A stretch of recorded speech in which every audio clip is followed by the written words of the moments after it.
Petrol diesel పెంపుపై CM Revanth Reddy స్పందించారు. ధరలపై పెంపు సమర్థనీయం కాదన్నారు.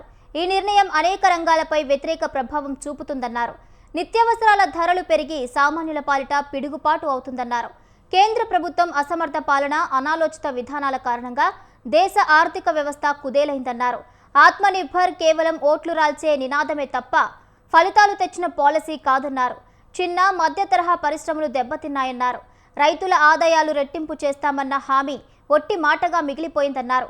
10 ఏళ్లుగా రూపాయి విలువ పతనమవుతూ వస్తోందన్నారు. ఈ పతనం పరాకాష్ఠకు చేరిందన్నారు.